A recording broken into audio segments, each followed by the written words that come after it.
Welcome back to the BibleDingers Pastor Podcast with your bonus episode for this month. I'm your host, Michael.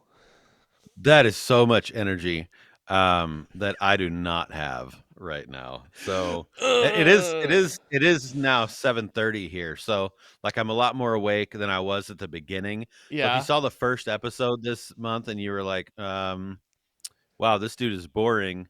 That's why. It was 5:30 here when we 5:30. started. So I just want you guys to know the dedication Rob puts into this podcast is far and above mine as regards to how early he gets up. Also, what I find interesting as I film throughout the day because of my professional studio, like the sun comes up and you can see there's shading on the tree now from the sunrise that was not there earlier because there's nice. a lot more. Yeah, I need to actually. It's like you have a cool like light over there in the corner that's adding a That's little bit totally of what it was. It's a really expensive ambient light called the sun. Yeah. So let's hope that thing keeps working, because if not, we're all. I would expect if you could purchase the sun, it would be really expensive. I don't think that's a lie necessarily. Yeah, I don't even know if Elon Musk has enough money to purchase the sun, but don't tell him that because he'll try. He'll try to purchase. Yeah, the sun. he would definitely be like, all right, I'm claiming that thing. I want the sun. So Yeah, it's I'm gonna billionaires drive a and how they Tesla think. on it. Yeah, I'm going to show you Yeah. fireproof Tesla tires. So this month we've been going through looking at tweets, getting Rob's reaction. All of the tweets up to this point have been progressive tweets. Now this next one, I just want to warn you, it's not a progressive tweet at all. But it did see, there's the intrigue. That's what I'm going for here. A little clickbaitiness, right? So this tweet did get a lot of reactions. Interestingly enough, it got a lot of reactions from progressives for sure. It got a lot of reactions from people that are totally outside of Christianity. And then it got some reactions from Christians as well that like I didn't expect, that were negative toward it. Now, I sort of defended it when I retweeted it because I think that if you work through it, it's not really that problematic. But we all know we don't work through things. And I got some pushback and had some really good discussions on it. So all of that built up to this tweet here. You may have heard of this guy, Rob. I don't know. Maybe not. Dude's name is Brian. And Brian has went viral a few different times for tweets like this. Okay. So here's the tweet for the audio listeners. He says this. Many women underestimate the influence that they wield at home with a few simple actions. And then this is the first one. Dress femininely. Second one, smile a whole lot. Third, cultivate sexual responsiveness. 4, covering offenses with grace. 5, verbally respecting her husband. And then he ends with smiling femininely is powerfully culture shaping. Now, the response to this was crazy. I cut off the retweets and the comments, but there are a whole bunch of them. Like this, it took off. Now, to be fair, if anybody does want to follow up on this, he did one the next day on men, and like no one cared. So it does show sort of the reactions of women versus men and the culture's reaction to all of this. Mm-hmm. But the one with men, no one, like it was so few, like it was visibly different, the reaction. So, not a progressive tweet, did get a lot of reaction here. What's your take on some of the things he's saying here, just for giggles? Well, I mean, there's a lot there. Yeah, there is a lot. Mm-hmm. I think that if Brian, I actually have heard of him. I know nothing about him, but I've heard the name, and I think I've seen him. I've seen his picture before on some. What does he do? He's a pastor.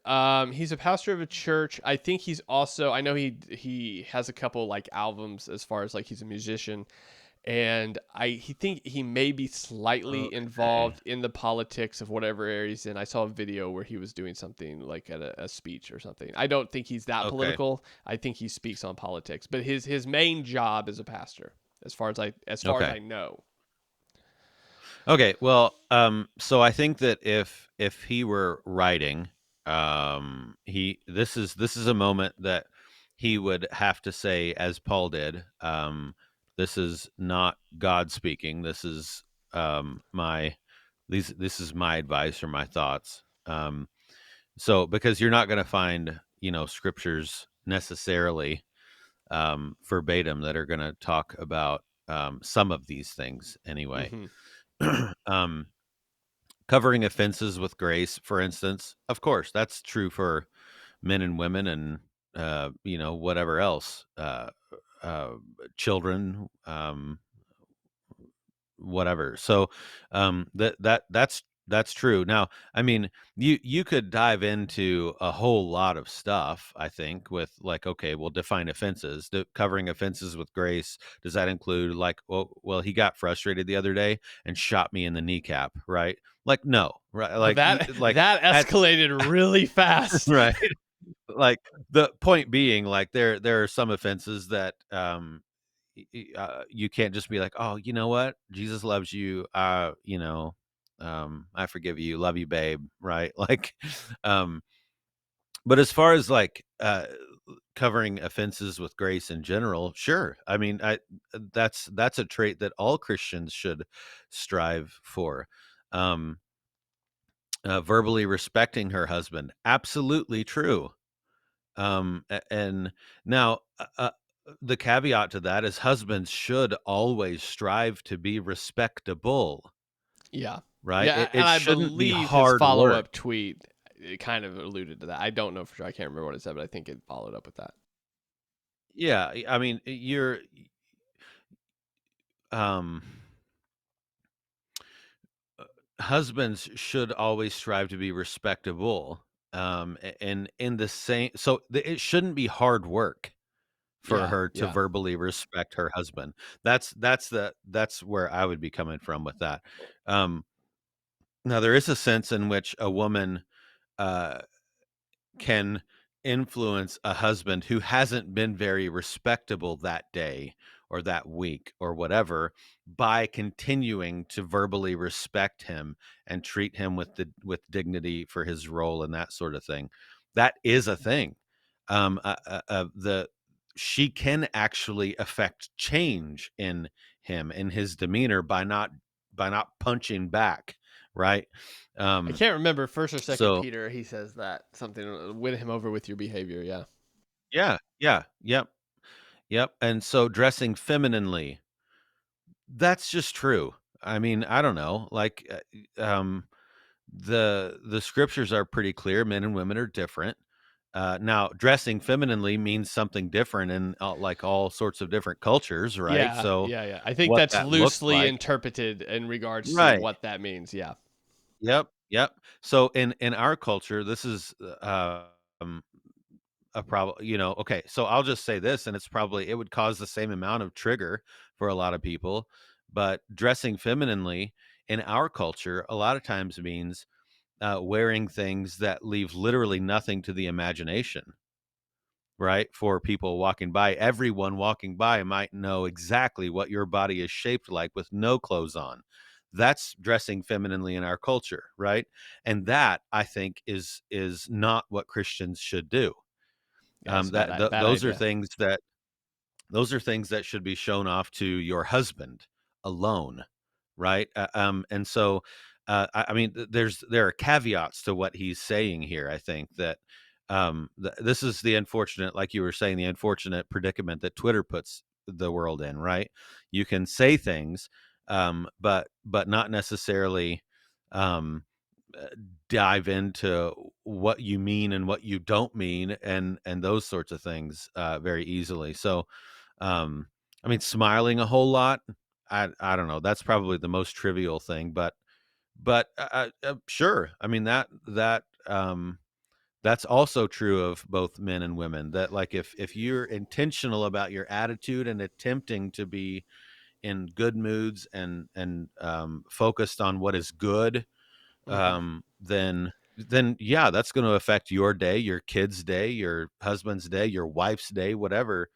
Um, it just will, I mean, I think some of these things are true just on the face of them.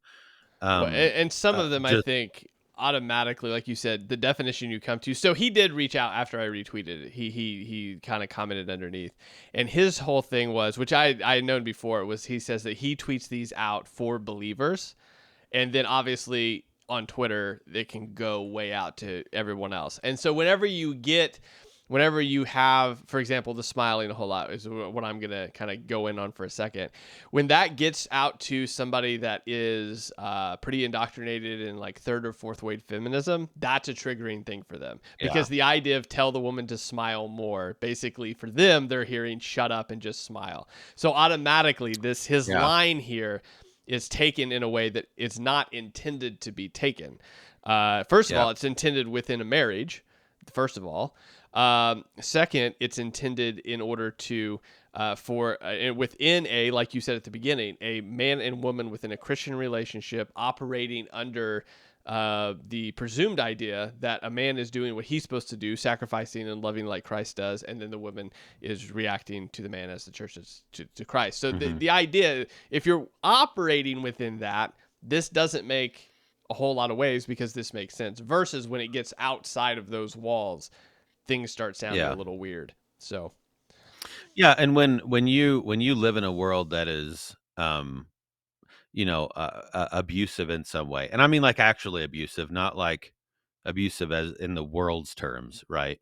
When you live in a world like that, smiling a whole lot might not make sense. You know what I mean? Like sometimes this stuff is not possible or good or helpful. Sometimes, I mean, there are obviously instances as you get out of those typical godly biblical scenarios between marriages and whatever else.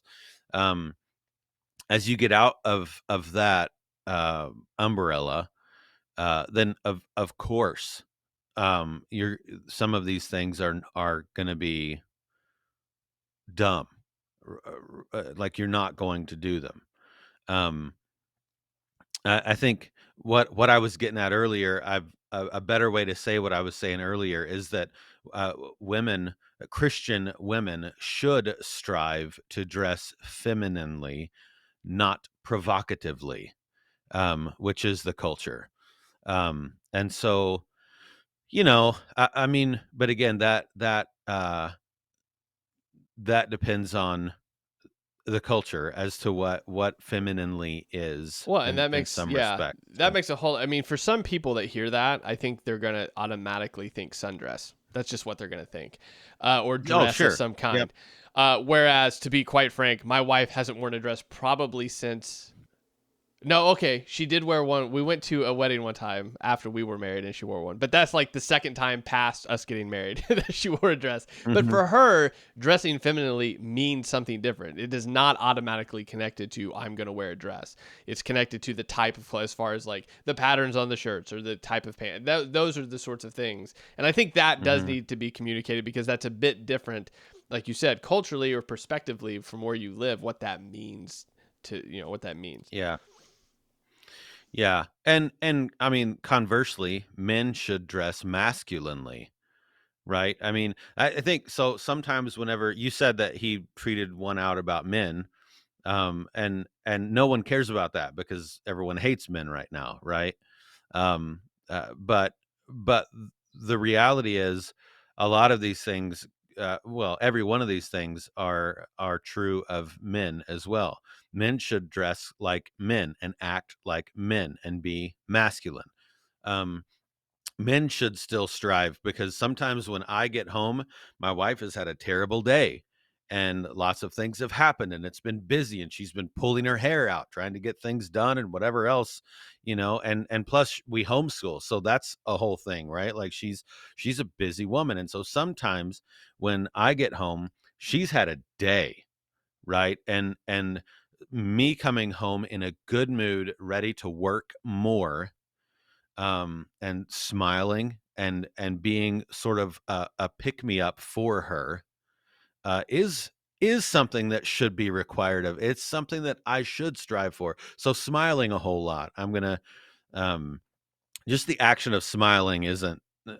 I think what's behind that is what I'm trying to describe. But Yeah. um, cultivating sexual responsiveness, not as difficult for men in general, right? Like we're the ones hoping for sexual responsiveness a lot of times. But covering offenses with grace. Men aren't the only ones who sin against wives, right? Like wives sin against husbands, and so we too are expected, I think, in the Christian view of how we should act and live, we too are expected to cover offenses with grace.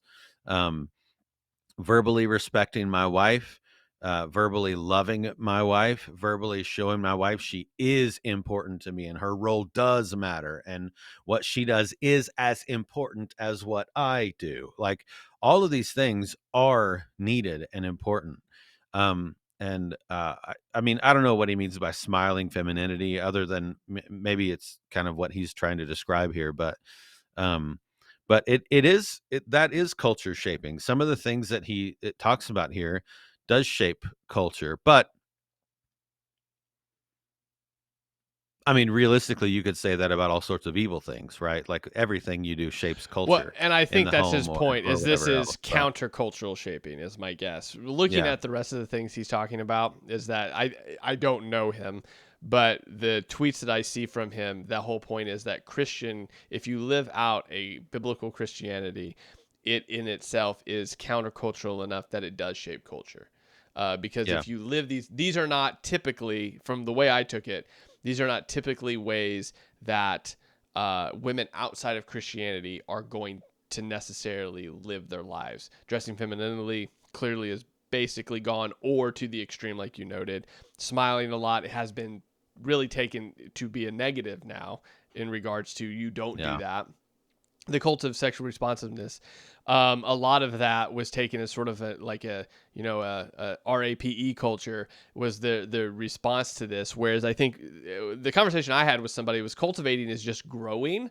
I mean, that's the whole point of cultivating. I am taking care of and growing. And so what he's saying is, grow, take care of, and the sexual reaction within a relationship. So, I mean, there's going to be times Paul even says, don't deny one another except for this purpose. So this idea of right, saying my purpose here, either in male and female, obviously males are a lot more, like you said, like, oh yeah, that's not an issue.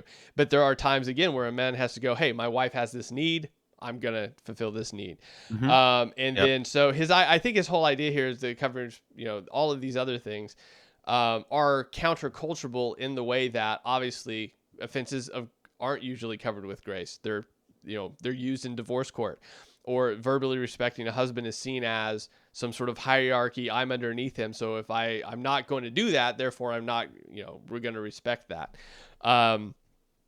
So anyway, I wanted your take because I thought it would be really interesting, because like I said, this just sparked a whole firestorm on the internet but I think that demonstrates his point. We'll end with that. I think that really demonstrates his point in regard to the response he got. Actually demonstrates that living this way is countercultural and cultural shifting, because yeah, yep, if you even state that these things are good things, the pushback is severe.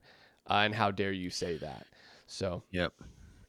And Christians over some generations recently not living this way and teaching children to live this way, women and men both, um, is why the culture is shaped the way that it is now. yeah, exactly. So to even get it back even a little bit, it makes you the evil one, because Yeah. now, yeah, you're trying to backstep it, trying to take it back to the 19 whatevers, even But though it's like I'm truly convinced, and I know we got to go. I'm truly convinced though that like honestly, if Christian families that are like our age, having kids, whatever, younger than us now, I forget I'm getting older, but almost like 40, bro. younger. Yeah, shut up. It's just, but younger. We have a lot of younger families in our church, like in their 20s, and they have children. We have um, a lot of that. Anyway, if all of the Christian families who have youngsters that they're beginning to raise or in the middle of raising, if all of us in unison as Christian Bible believing Orthodox Christian families would act like it, would always act like it, would dress the way that we should dress, and act the way toward one another that we should, men being respectable, wives being lovable intentionally. If we would all do that and model that for our kids and teach that that is what they should expect of their spouse someday, if we all did that, the culture would change in a generation or two, right? Yeah. Because all the other options are self-defeating, self-imploding. Not like, think about it. All the far left of things are they're either killing their children, right, or they're marrying someone of the same sex, and so you can't have children, right? Like at the end of the day, all of these ideas are self-imploding. They're self-canceling. They're going to end at some point, at least with the weight in which they're being taken now. The only thing that is sustainable is the godly biblical household that has been put in place since the beginning of time, when God made a helpmate for a man who couldn't do it on his own, who couldn't exercise the creation mandate by himself. That's the only thing that works and is sustainable. That's what sustained us from the beginning.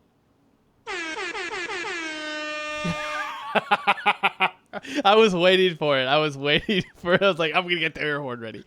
But no, 100%. So guys, hopefully this month of reacting has been helpful, because even if you don't, you're not necessarily going to engage on Twitter, these sort of ideas are out there. And the whole point of this, as I've said, or hopefully said in most of these episodes, is that this is to help you sort of say, okay, how do I do that well then?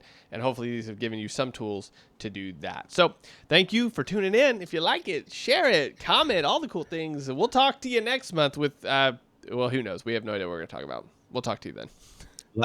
Last sentence. I Oh, think that yes. you would stand a much I think that you would stand a much better chance of actually triggering me if you did this with TikToks Ooh.